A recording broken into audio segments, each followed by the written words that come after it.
Alright, starting at terrace 2. You have lettuces, the mustard, some radishes, chives, garlic. Those are all doing pretty good. All these guys, this is actually a muscari that has come up through the dirt. It was buried deep and came up anyway. Hasn't flowered yet. And I don't expect it will this year because we probably taxed it a good bit. But it's kind of amazing that it's come up through this much dirt and barrier. It's another chive. I put lavender here, and I don't know why I can't grow lavender, but everywhere I put it, it dies, except for one that seems relatively happy. That was a zinnia that is almost gone. Again, lots of onions made it.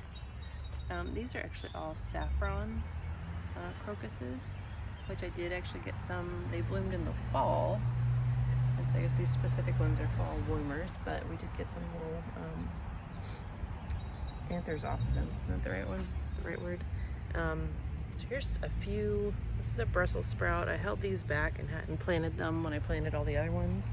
So this is basically it for my cold crops that probably won't get to be what they were intended to be.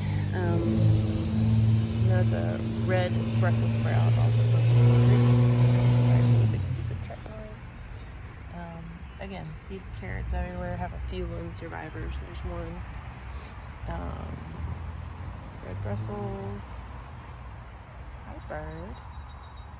It's a little, oh, blue jay up and away. Yeah, so the red Brussels, they're doing okay. They're looking really good. As is all of the garlic that I planted in the fall. Brussels sprout looking really good. Just makes me wish that I had held back more of my cold crops. They hadn't all died during that freeze, but you know, live and learn. I knew I was getting ahead of myself. I just didn't think it'd be that bad. Thought we'd have damage, not total annihilation. So there's, I believe, a chard. That might be a beet. A few things I direct seeded have come up, but those are from like the fall. They're just now coming up. Some radishes, kale, radishes. I have like, I don't know, 4 or 5 different types of radishes. You know, quick turnaround crop. That looks like cilantro. Yeah, must be. And I think that is actually cauliflower. The ones up on this line are cauliflowers. There you go. They look very much like the Brussels sprouts, so I'm glad I labeled them. A little bit of dill. A little bit of dill in there. Cauliflower. Radishes. And I have lots of different varieties of things, but so you can see this little hole right there where a squirrel came in and dug up things, so it's like I don't even know why I tried. But the radish seeds, I had so many, I was like, I'll get some, right? And I will get some of the radishes. It might be the only thing. Tiny spinach finally coming up. This was actually a survivor too. This was a chard pre-freeze, but you can see how good that's doing. Okay, so that was terrace 2. Go to terrace 3. And this guy, this little section, I finally filled out the end of the year. I'd only like halfway done this bed all through the season because the season kind of got away from me. But I kind of did the same. I heavily seeded it. Some things came up. See, a lot of onions. I know these are too close together, but honestly, I didn't think they were going to live because squirrels, but apparently squirrels aren't moving the onions, although they had been last year. So yeah, I put in some radishes here, put in a bunch of carrots over here, and it's, you can see, very bare. There's a carrot there, and oh, I thought I saw another. There you go, and then one other. And then I have some volunteers coming up from the compost that is underneath, which is a bunch of some type of squash and a bunch of apple seeds, little baby apple trees. And this one cabbage lived through the freeze. And you can see it's got some harlequin bugs, making a meal out of it. So I'll come back for those in a minute. And this came up, and I'm not entirely sure if that's a muscari or not, but I might let that be for a little bit. And I think these are cabbages. I'll have to go look at the little tag on the other side. There's some volunteer calendula coming up. We had a bunch of calendula in here last season. This little radish patch doing just fine. I do plant them very close, and then ideally, like, you know, when some are ready, I pull them out and the rest can grow on. And that looks like something that got, I'm not sure if something seeded. I don't believe I planted that. It looks like something's, or something grew back from a stump, I guess. Huh. Alright, so I guess that was a frost survivor too. I didn't realize that was in here. But yeah, here's the purple cabbage, a bunching onion that has been harvested from a ton. I was about to go seed here. I think I'm gonna let it. More radish, onions, some very large garlics coming up here.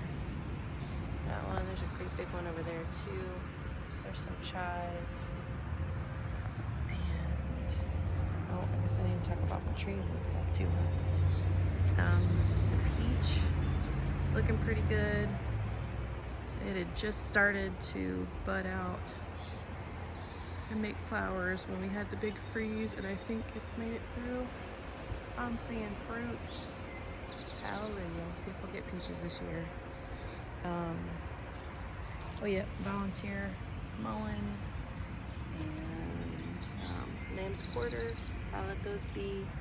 Some yarrow that's been expanding its real estate. Looks like I definitely got a volunteer nasturtium.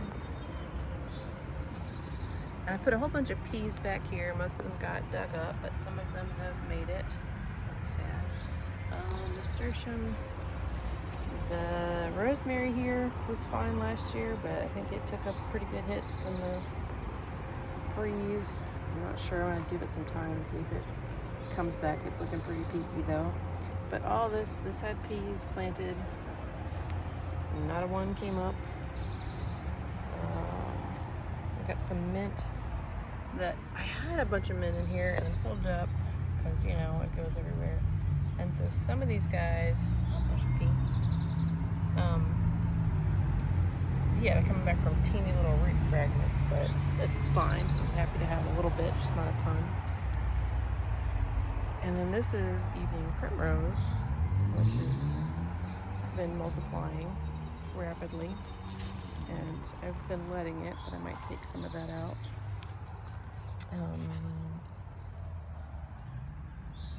Yeah, I think that's evening primrose too. And then here are the few peas that did come up. I probably need to help them towards the fence. They seem to be going the opposite direction mostly. And this is a hardy kiwi that we planted last year. And it did grow a little bit, but not a ton. So it looks like this year it's trying to get going. And then it's another rosemary that's a little better. Although it got shaded out last year a whole bunch, so you can see it's a little bit naked looking. And then the rest of the trees. This is our fig tree that we thought died. And you can see it's come back, although the middle did have a center stalk as opposed to, you know, many multi-stems or shrubby habit, and that did die back, but then it came back from the roots. So, and I don't believe it was grafted, so it should still be. Maybe this is a Celeste fig. And there's a fig on it already. And then the apple tree, this is a Honeycrisp apple planted. Oh, I think I said last year, planted in 2020. So this is their second year in the ground. And it's looking pretty good, looking pretty happy. And it's got some garden friends that has garden sage and purple sage, as well as a mess of garlic. the middle of this evening primrose. Plenty of pollinators come around. Some verbena that overwintered itself. And then I do have some chamomile, and I did have some other flowers planted around last year, and I probably will add some in. It's a Roman chamomile that also overwintered. I didn't get any flowers off of it. Squirrel friend right there. All right, let me stop there.